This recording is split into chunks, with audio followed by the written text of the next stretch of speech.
அனைவருக்கும் இனிய காலை வணக்கம். நான் உங்கள் தமிழம்மா மாலதி.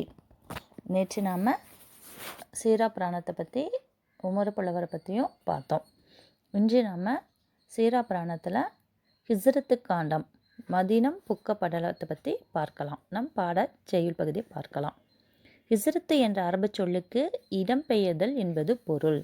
மக்கா நகரத்தின் குறைசி இன மக்கள் நபிகள் நாயகத்திற்கு கொடுமைகள் பல செய்தனர்.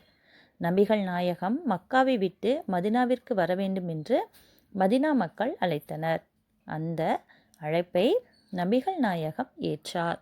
இஸ்லாமிய அறநெறிகளை வளர்க்க மக்காவை விட்டு மதினா நகரத்திற்கு தம் துணைவரான அபுபக்கர் முதலானோருடன் முல்லை நிலத்தையும் குறிஞ்சி நிலத்தையும் கடந்து மதினா நகரத்தில் நுழைந்தார்.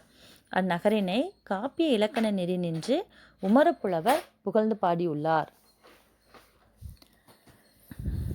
மாளிகை நகரம் வடவரை பொருவென மலிந்த மேனிலை கடலென ஒலித்தது.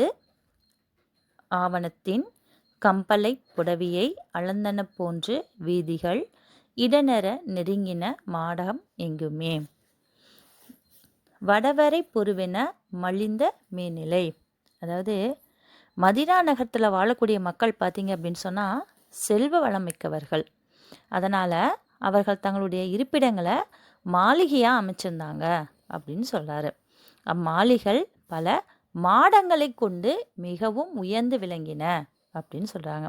அதாவது இந்த மாளிகைகளை எப்படி சிறப்பிக்கிறாங்க அப்படின்னு சொன்னால் இமயமலைக்கு ஒப்பாய் உயர்ந்து விளங்கின அப்படிங்கிறது தான் வடவரை பொருவு என மலிந்த மேல்நிலை என்று கூறுகிறார். வடவரை பொருவு என்றாலே மலை. அது வடவரை அப்படின்னா வடக்கு பக்கத்தில் இருக்கக்கூடிய இமயமலை, அந்த இமயமலை அளவுக்கு உயரமாக இருக்கக்கூடிய மாட மாளிகைகள் அப்படின்னு சொல்லி சொல்றாரு. கடலென ஒலித்தது ஆவணத்தின் கம்பலை.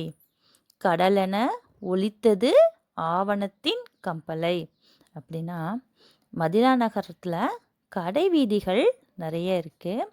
விற்கக்கூடியவங்களும் வாங்கக்கூடியவங்களும் நூற்றுக்கணக்கான மக்கள் ஒன்று திரண்டு இருக்கிறாங்க. எல்லாம் ஒன்று கூடி இருக்கிறாங்க. அங்கே ஒரே நேரத்தில் கொள்வோரும் கொடுப்போரும், அதாவது கொடுக்கிறவங்களும் வாங்குறவங்களும் எழுப்பக்கூடிய சத்தம் ஒலி பார்த்தீங்க அப்படின்னு சொன்னால் அலைக்கடல் எழுப்பும் பேரொளி போல் உள்ளது. அதைத்தான் ஆவணத்தின் கம்பலை கடல் என ஒலித்தது. ஆவணத்தின் கம்பலை, இந்த ஒலித்ததா ஆவணத்தின் இருக்குது இல்லைங்களா, அதை பிரித்து படிங்க. ஒலித்தது ஆவணத்தின் கம்பலை கடலென. கம்பலை கடலென அப்படின்னா கடல் போல, கடலில் எப்படி அலை சத்தம் இருக்குமோ அது மாதிரி கொடுக்கக்கூடியவங்களும் வாங்கக்கூடியவங்களும் மாற்றி மாற்றி பேசக்கூடிய அந்த சத்தமானது ஆரவாரம் மாதிரி தருகிறது, பார்க்கறதற்கு பேர் ஒளி போல இருக்குது அப்படின்னு சொல்லி சொல்கிறாரு. சரிங்களா? அடுத்தது புடவியை அளந்தன போன்று வீதிகள் இடனெற நெருங்கின மாடம் எங்குமே. வீதிகள் பார்த்தீங்க அப்படின்னா வளைவு நெளிவு இல்லாமல் ஒரே நேர்கோட்டில் ஒரே சீராக வீதிகள் எல்லாம் அமைஞ்சிருக்கு. அப்படியே வரிசையாக அப்படியே நம்ம அளவுகள் ஸ்கேல் வச்சு நம்ம அளந்தாமல் கூட எப்படி நேராக வருமோ அந்த மாதிரி வீதிகள் எல்லாமே பார்த்திங்க அப்படின்னு சொன்னால் ஒரு முனையிலிருந்து மறுமுனையில் பார்த்தோம் அப்படின்னா அத்தெருக்கள் அளவுகள் போல் அமைந்திருக்கு அப்படின்னு சொல்கிறாங்க. அதாவது இந்த பூமியை அளக்கிற மாதிரி தோற்றம் அளிக்குது அப்படின்னு சொல்லிட்டு உமர் புலவர் சொல்கிறார். அதுதான் வீதிகள் புடவையை அளந்தன போன்று அப்படின்னு சொல்கிறாரு. இடனெற நெருங்கின மாடம் எங்குமே. இடனெற இடமே இல்லாத அளவுக்கு பக்கத்தில் ஒட்டி ஒட்டியே என்ன பண்ணியிருக்காங்க அப்படின்னு சொன்னால் மாளிகைகள் கட்டியிருக்காங்க. அதாவது செல்வ வளம் மிக்கவர்கள், அதனால் ரொம்ப செல்வ செழிப்போட மதினா நகர் மக்கள் எல்லாருமே இருக்கிறாங்க. இரவு பகல் அப்படின்னு சொல்லி பார்க்க முடியாத அளவுக்கு எப்பொழுதுமே அங்கே கடலில் வரக்கூடிய ஓசை மாதிரி அவங்களுக்குள்ளார ஓசைகள் எழுப்பி கொண்டு இருந்துகிட்டே இருக்கிறாங்க. அதாவது இரவும் பகலும் இப்போ இரவா பகலான்னு தெரியாத அளவிற்கு அங்கே இருக்கக்கூடிய தெருக்கள் கடைகள் எல்லாமே பார்த்திங்க காட்சி தருது அப்படின்னு சொல்லி சொல்கிறாரு. இந்த 4 வரிகள் புரிஞ்சிருக்குன்னு நினைக்கிறேன். மாளிகை நகரம். அடுத்தது நாம் பார்க்கக்கூடியது கொடை நகரம். களைவலார் மறையவர் கருத்தில் எண்ணியது இளையனாது அரும்பொருள் யாவும் எய்தலால் மலைவிலாது அருளிய வள்ளியோரினும் தொலைவிலா பெரும்புகழ் படைத்த தொன்னகர். உலகில் உள்ள பழமையான நகரங்களில் ஒன்று மதினா. அதனால்தான் இது தொன்னகர் எனப்பட்டது அப்படின்னு சொல்கிறாங்க.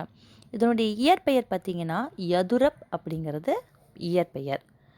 நபிகள் நாயகம் வாழ்ந்ததும் பின்னாடி அடக்கமானதும் மதினா நகரில் தான். அதனால தான் நபிகள் நகரம் என்னும் பொருளில் மதினம் என வழங்கப்படுகிறது. மதினம் என்பது மதினத்துன் நபி என்னும் அரபி சொற்றொடரின் சுருக்கம். இத்தகைய பெருமினை பெற்ற மதினா நகர மலைவிலாது அருளிய வள்ளியோரினும் தொலைவிலா பெரும்புகழ் படைத்த தொன்னகர் என உமரப்புலவர் கூறுகிறார். அதாவது வந்தவருக்கெல்லாம் வாரி வழங்கிடும் வள்ளல்களை விட மிகுந்த புகழினை பெற்றது பார்த்திங்கன்னா மதினா நகர் அப்படின்னு சொல்கிறார். எப்படி அப்படின்னா, வள்ளல்கள் தம்மிடம் பொருள் கேட்டு வருவர்களுக்கெல்லாம் இல்லை அப்படின்னு சொல்லாமல் வாரி வழங்குவாங்க. யார் போய் கேட்டால், நாமளே ஏற்கனவே கொடையில் வள்ளல்களை பற்றி பார்த்தோம். யார் கேட்டாலும் இல்லைன்னு சொல்லாமல் வாரி வழங்கக்கூடியவர்கள் இல்லையா? தான் முன்னாடி போய் நிற்கிறவங்களுக்கு அவங்க என்ன கேட்குறாங்களோ அதை வாரி வழங்குவாங்க. இல்லைன்னா தனக்கு என்ன கொடுக்கணும்னு தோணுதோ அதை கொடுப்பாங்க. ஆனால் மனத்தளவில் ஒரு பொருளை நினைத்து கொண்டு ஒருவன் நின்றால் வள்ளலால் எப்பொருளை ஈந்து அவன் மனத்தை நிறைவு கொள்ள செய்யலாம். அதாவது மனசளவில் இப்போ நான் ஒன்று நினைக்கிறேன், வள்ளலார்கள் முன்னாடி போய் நிற்கிறேன் அப்படிங்கும்போது அந்த மனத்தளவில் அவங்க நான் நினைக்கிறத அவங்களால தர முடியாது இல்லையா? இவங்க இதுதான் எதிர்பார்த்துட்டு வந்திருக்காங்க அப்படின்னு. ஆனால் அப்படி மனதளவில் என்ன வேணுமோ அதை எல்லாமே தரக்கூடிய அளவுக்கு மிக சிறப்பு வாய்ந்தது மதினா நகரம் அப்படின்னு சொல்லி தராங்க. மதினா நகர் அத்தகையது என்று மனத்தில் இது வேண்டும் என கருதி கொண்டு வரும் கலையில் வல்லவர்களும் வேத விற்பனர்களும் இல்லை என வருந்தாதபடி எல்லா பொருள்களையும் பெற்று திகழ்வது. எனவே வள்ளல்களிலும் பெரும்புகழ் பெற்றது மதினா என புகழ்கிறார் உமரப்புலவர். அதுதான் களைவலார் மறையவர். கலைகளில் வல்லமை பெற்றவர்களும் வேதங்களை ஓதக்கூடிய மறைவர்களும் கருத்தில் எண்ணியது நம்ம உள்ளத்தளவில் என்ன வேணும் அப்படின்னு நினச்சிட்டு போகிறாங்களோ, இல்லை எனாது அரும்பொருள் எவம் இல்லைன்னு சொல்லாமல், எதுவுமே அது கிடைக்காது இல்லை அப்படின்னு சொல்லாமல் அந்த அரிய பொருள்கள் எல்லாவற்றையும் எய்தலால் பெறக்கூடிய அளவுக்கு மலைவிலாது அருளிய வள்ளியோரினும், மலைவிலாது மாறுபாடு இல்லாமல் அருளிய வாரி வழங்கக்கூடிய அளவுக்கு வள்ளல்களை காட்டிலும் வள்ளல் யோரினும் வள்ளல்களை விட குறைவி இல்லாது தொலைவி இல்லா பெரும்புகழ். தொலைவிலா அப்படின்னு சொன்னால் இந்த இடத்துல குறைவு இல்லாதவாறு மிகுந்த புகழினை பெற்றிருக்கக்கூடியது மிக பழமையான நகரம் மதினா நகரம் சொல்கிறாங்க. இந்த 2 பாடலும் உங்களுக்கு புரிஞ்சிருக்குன்னு நினைக்கிறேன். அடுத்து வரக்கூடிய பாடல்களை நாளை செய்யுள் பகுதியில் காணலாம். நன்றி, வணக்கம்.